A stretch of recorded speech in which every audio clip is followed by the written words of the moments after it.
In this video, I speedran the seed of FE666's 11:53 former world record, but with just half a heart in hardcore mode. This one was really difficult, and there's some super intense moments, particularly one just after the blind, and it's really difficult, but the seed's really good, and actually the time I get, despite having only half a heart, is really fun. So it's really fast, so you should watch this. You see here, I've got my diamonds and stuff from the blacksmith, but actually probably the most important thing from the blacksmith is I got these 4 apples. That's important because it means I'm going to be able to do craft golden apples, which are necessary for the one cycle, as there's no other way to do it without taking damage. Well, there is another way, but this is the easiest way, and the other way is really complicated. And I do miss the crafting table slightly because I should have placed it here instead, but it's fine. I'm going to be entering this net super fast. I have to be careful even here, because you see these gold blocks on here. I can't take any full damage, and also literally I just have to stand the magma block and I'm done. Now, in case you've not seen FE666's former world record, obviously this overworld is insanity, and it's a 130, and I'm going to decrease my FOV to 30 by looking at the entity counter. I'm going to use this strategy called E-Range to locate Bastion. And the Bastion is quite close. There's actually Bridge, which is probably one of the easiest ones for half-heart hardcore. Although the route I do is it's obviously a super safe route usually, but with half-heart hardcore I have to make a couple of slight adjustments. But it's all okay, and here I'm going to grab the chalice. I'm actually going to grab the full chalice here. As you see, I'm going to have to go up here because these hoglins are coming. Get one hit from them. It's problematic. Grab the full chalice here because I'm going to want to craft some golden apples. Also need to get into lava there, but it's all fine. And golden apple obviously requires 8 gold, which isn't optimal because I'm going to need this gold tray, so I'm grabbing those extras. Because crafting 4 golden apples is really useful, particularly for stuff like navigating the strongholds, because it means I won't get hit by a silverfish, which would otherwise completely ruin my run. So here I'm going to go down in Bastion, and I'm still going to be able to do this route where I break the gold block, although I'm going to have to make a slight adjustment to make sure I don't take any damage. You see I'm going to drop a lot of gold in here, and the rest I'm going to keep main just for golden apples. And what I'm going to do is I'm going to mine 2 down here, then break my gold block, and then place another gold block above me. Now this means that they'll all anger towards me, but when they see the gold in the hole, they'll just redirect towards that as opposed to towards myself. So yeah, I get to craft my 4 golden apples here, which are quite good, although again, because it's hardcore mode, lots of things do lots of damage. So even those 2.5 hearts, that's not really good enough for lots of things, but for some things like silverfish are out, so I am going to make use of these. I think I was hit by a silverfish while digging down to the stronghold, which otherwise would have killed me. So it's cool. And you see here I get full armor, which is also pretty nice again if I get hit by silverfish. I think, I don't actually test this, but I think with full armor and golden apple I might be able to withstand something like a zombie hit or something, but I don't know.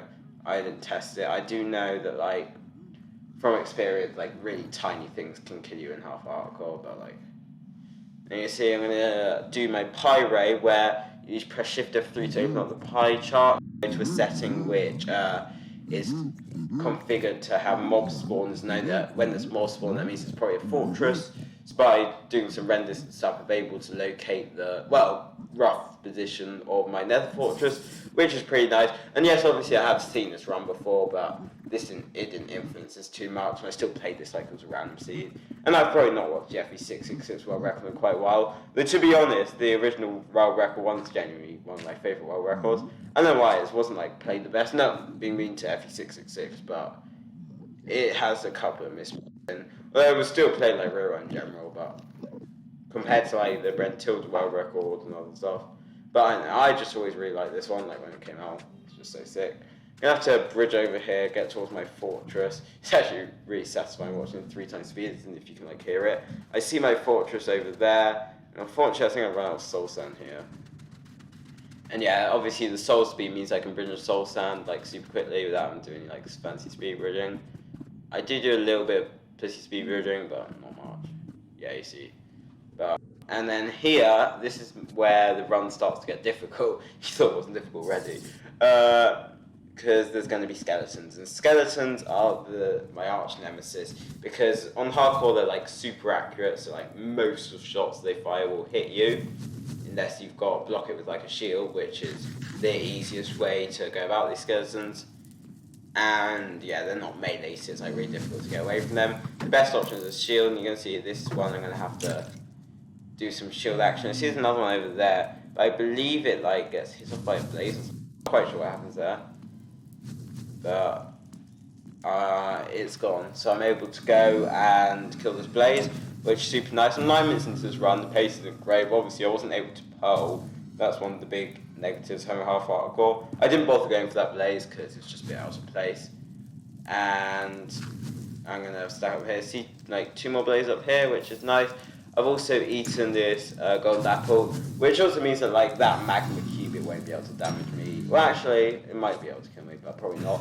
But I do know that with the golden apple and like full armor, I'm pretty sure that one hit from a blaze can kill me.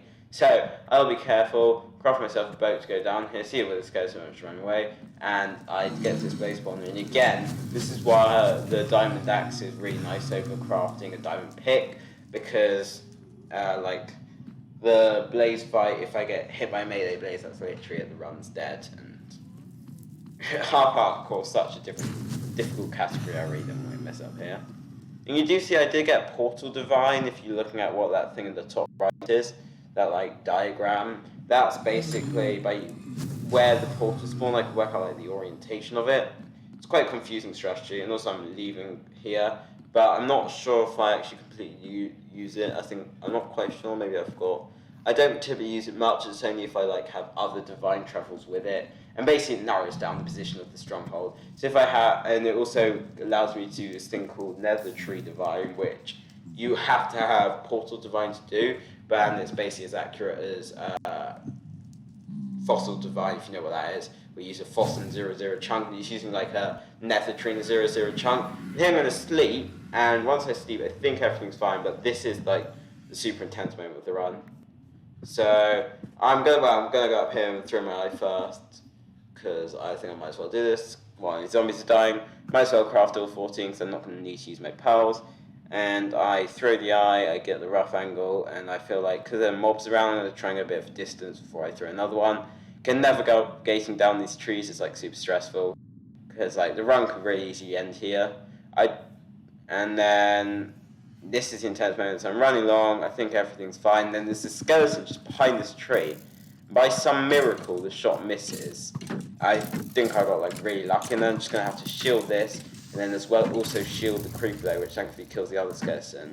I believe this one going to burn to death, and then this guy just stops aggroing me. So the fact I survived that is genuinely a miracle. But now I'm just going to head to my stronghold here. I've got 3 gold, everything's good. Also, I think I had to pause to go for dinner, which is why the RTA's off from the in-game time. It also meant I had to rethrow my eyes, because like Ninja Brain Bot reset, but it's fine because I crafted 14. Throw another one, just make sure I've got the right direction and everything, and it's not too bad to get to the stronghold. I think I got like a 600 block line or something. It wasn't as close as FE666, check the chunk. FE666 gets like, what's he get? He gets like a 30, 40 block line, it's crazy. So I have to dig down 6-6, because I take like half hours of full damage. And so usually you dig down like 4-4-5-5 to be on like the star staircase at the edge of it. But this way I dig into the wall so I don't take any damage. See there, that silverfish hit me, and that's where, if I hadn't eaten the golden apple, because I knew there was a chance that would happen, that's why I ate the golden apple.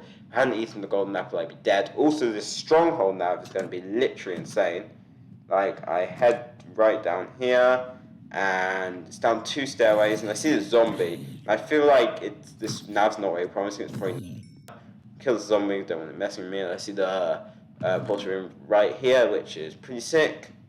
Also, I didn't eat much food from this, because like I think I ate like 2 breads and like 2 golden apples or something like that, or maybe 3 golden apples, because obviously I'm not taking any damage. There's no like damage to heal, it's just like hunger from sprinting, and I could always use the Eliotix methods if I didn't have food. So that's one cool thing about half hardcore. Food is not a problem. Here I'm just going to set my 1 cycle, do a little bit of half level. I've only got 6 arrows, be able to shoot down a few crystals, but it's okay in the end.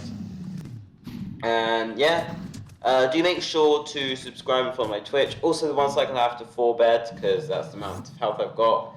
And I do some weird shenanigans with the one cycle. Also, like, watch my clips channel, watch my Twitch. I was in tournament here today, got through to the second round, did pretty well. And 4 beds, the first bed did well, but it's low and it's late. So I still get enough to finish off with the axe, but then I realised I've got an extra half heart. Obviously, my armour took in some damage. Tried to split up another bed, but it really didn't do enough damage to make much of a difference. So I would have been able to, but it doesn't matter. I might be able to kill it there, so it's fine, and I'm quite easy able to finish it off with the axe. And there we go, half hardcore, really challenging. If you want, I might, again, also on Twitch, do more different half hardcore.